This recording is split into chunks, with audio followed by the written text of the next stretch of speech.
105 थोप्लो 4मा very FM सुन्नु से हजुर 105 थोप्लो 4 मौनधारण कहिले श्रद्धाञ्जली सभा कहिले ज्ञापन पत्र कहिले सिडिओ कार्यालयमा ज्ञापन पत्र बुझाउँदै हामी यहाँसम्म आइपुगेका छौँ र आज पनि हामी नेपाल पत्रकार महासङ्घ बाँके मार्फत राष्ट्रिय मानव अधिकार आयोगको पनि ध्यान आकर्षण गराउन हामी नेपाल पत्रकार महासङ्घको तर्फबाट ज्ञापन पत्र बुझाउन आएका छौँ र प्रमुखज्यू राष्ट्रिय मानवाधिकार आयोग नेपालगञ्ज मार्फत माननीय अध्यक्षज्यू राष्ट्रिय मानवाधिकार आयोग नेपाल हरिहर भवन पुलचोक ललितपुर नेपाल विषय निष्पक्ष र स्वतन्त्र छानबिनका लागि आग्रह। यही चैत 15 गते काठमाडौँको तिनकोनेमा भएको हिंसात्मक घटनामा प्रेस तथा अभिव्यक्ति स्वतन्त्रतामा हनन हुने गरी सञ्चारगृह र सञ्चारकर्मीमाथि आक्रमण भएको र पत्रकार सुरेश रजकलाई आगोमा जलाएर हत्या गरिएको घटनाका सन्दर्भमा नेपाल पत्रकार महासङ्घले निष्पक्ष र स्वतन्त्र छानबिन गरी दोषीमाथि कारबाही, मृतक परिवारका पत्रकार परिवार तथा क्षति पुगेको सञ्चारगृहलाई क्षतिपूर्ति, घाइते पत्रकारको निःशुल्क उपचार, सञ्चारगृह र सञ्चारकर्मीको सुरक्षाको प्रत्याभूति तथा विगतदेखि नै प्रेस स्वतन्त्रता हननमा संलग्न रहेकाहरूलाई कानुनी कारबाहीको माग गर्दै केन्द्रमा नेपाल सरकारका माननीय गृहमन्त्री, प्रदेशमा माननीय मुख्यमन्त्रीज्यूहरू र सबै जिल्ला शाखाबाट प्रमुख जिल्ला अधिकारीज्यू मार्फत सरकार समक्ष यही चैत 18 गते ध्यानाकर्षण पत्र पेश गरेको अवगत गराउन चाहन्छौँ। यद्यपि सरकारले ती माग पूरा गर्नेतर्फ पहल नगरेकाले महासङ्घ आफ्ना माग पूरा गराउन आन्दोलित रहेको अवस्था छ। यही सिलसिलामा महासङ्घ माननीय अध्यक्षज्यू समक्ष आयोगबाट महासङ्घका माग पूरा गराउन सरकारको ध्यानाकर्षणका साथै घटनाको निष्पक्ष र स्वतन्त्र छानबिन होस् भन्ने आग्रह गर्दछ। नवीन गिरी अध्यक्ष, नेपाल पत्रकार महासङ्घ बाँके। मैले अघि पनि भनिसकेँ, हजुर टेलिभिजनमा कार्यरत पत्रकार सुरेश रजकलाई आगोमा जलाएर हत्या गरिएको छ। हामीले पत्रकार साथी गुमाइरहँदाखेरि हामी पीडामा छौँ र योभन्दा अगाडिदेखि नै हामीले राज्यलाई, सरकारलाई दबाब स्वरूप विभिन्न कार्यक्रमहरू, दबावमूलक कार्यक्रमहरू गर्दै आएका छौँ र यहाँलाई स्मरण गराउन चाहन्छु। हामीले गत चैत 18 गते देशभरिबाट गृहमन्त्रीज्यू केन्द्रमा, प्रदेशमा माननीय मुख्यमन्त्रीज्यूहरू र हामीले चाहिँ जिल्ला शाखाहरूबाट प्रमुख जिल्ला अधिकारी मार्फत सरकारको ध्यानाकर्षण गरायौँ। सरकारलाई स्वतन्त्र र निष्पक्ष छानबिन गरेर दोषीमाथि कारबाहीका लागि हामीले माग गऱ्यौँ र 7 दिने अल्टिमेटम हामीले दिएका थियौँ। 18 गते बुझायौँ। यहाँ हामीले ईदका कारणले 19 गते बुझाएका छौँ। बाँकीमा चाहिँ 25 गते अन्तिम समय सीमा थियो। यो समय सीमामा सरकारले गम्भीरता देखाएन भन्ने पत्रकार महासङ्घको ठहर हो र त्यसका निम्ति हामीले स्वतन्त्र र न्यायिक छानबिन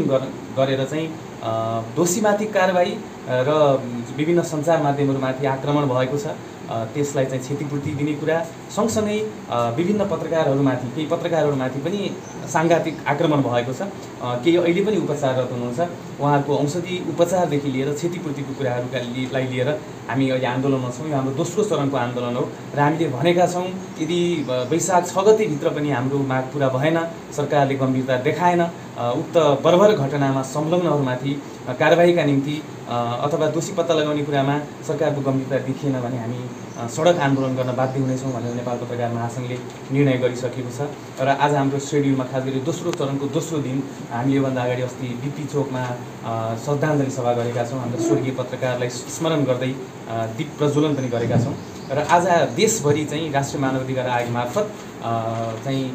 ज्ञापन पत्र बुझाउने र खास गरी दुईटा उद्देश्य छ यसको। राष्ट्रिय मानवाधिकार आयोग स्वयंलाई स्वतन्त्र र निष्पक्ष छानबिनका लागि आग्रह गर्ने र सरकारलाई जुन हामीले 18 गते विभिन्न माग राखेर ज्ञापन पत्र बुझायौँ त्यसका निम्ति दबाब सिर्जना गर्ने दुईवटा उद्देश्यले हामीले राष्ट्रिय मानवाधिकार आयोग मार्फत चाहिँ यो आग्रह गरिरहेका छौँ र हाम्रो अपेक्षा छ यसलाई चाहिँ आयोग केन्द्रीय कार्यालयमा पुर्याएर एउटा छानबिन गर्नका लागि, एउटा न्यायिक निरूपण गर्नका निम्ति र जसरी चाहिँ पत्रकारहरूमाथि साङ्घातिक आक्रमण भएको छ, मिडियाहरूमाथि एक किसिमले भन्ने हो भने सुनियोजित तरिकाले, योजनाबद्ध तरिकाले आक्रमण भएको छ र पत्रकारहरूलाई रोजी कुट्ने, पिट्ने र गिद्धे दृष्टि लगाउने पत्रकारिता कर्मप्रति त्यस्तो खालको प्रवृत्ति विरुद्ध हामी आन्दोलित छौँ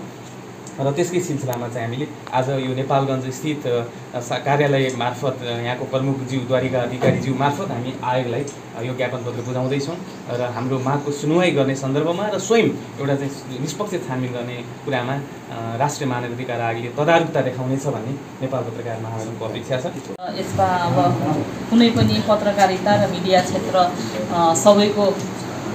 सूचनाको एकदमै हामीले बसेर पनि अहिले सुतेर पनि बसेर पनि सुनेर पनि प्राप्त गर्ने एउटा पहिलो हो। हामीले मिडिया र सञ्चार क्षेत्रबाट बाहिर गयौँ भने हामीले एकदमै कुनै पनि अन्धकारमै हुन्छौँ भन्ने हो, एउटा चौथो अङ्गको रूपमा पनि हो र उहाँहरूको संरक्षण एउटा मानव अधिकारको दृष्टिकोणले उहाँहरूलाई स्वतन्त्र रूपमा कार्य गर्ने अधिकार छ, उहाँहरूलाई सूचना प्रवाह गर्ने अधिकार छ, उहाँहरूको आचार संहितामा रहेर कामहरू गर्ने, उहाँहरूको अधिकार क्षेत्रमा रहेर काम गर्न स्वतन्त्रतापूर्वक गर्नुपर्ने संविधान कानुन सबैमा समावेश गरिएको पनि छ र मानव अधिकारको दृष्टिकोणमा पनि स्वतन्त्र रूपमा काम गर्ने अधिकार छ र उहाँहरू घटनामा पर्दाखेरि अब उहाँहरूको पनि सुरक्षाको कुरालाई उहाँहरूलाई एउटा कुनै काम गर्ने सिलसिलामा कुनै पनि एउटा पक्षगत रूपमा चाहिँ कसैले पनि हेरिनु हुँदैन। पत्रकार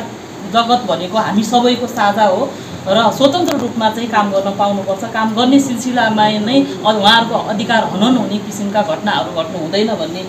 राष्ट्रिय मानवाधिकार आयोगले बोल्दै पनि आएको छ, गर्दै पनि आएको छ र अधिकारको एउटा प्राथमिकता दिनुपर्ने कुरा पनि हो, त्यो संरक्षण गर्नुपर्ने कुरा पनि हो। यसमा हामी त्यसमा रहेर काम गर्नेछौँ र गरिरहेका पनि छौँ र हामी केन्द्रीय कार्यालयमा यहाँहरूको यो विज्ञप्ति के अरे यो ज्ञापन पत्रलाई हामी तुरुन्तै हामी पठाउने पनि छौँ। र धन्यवाद।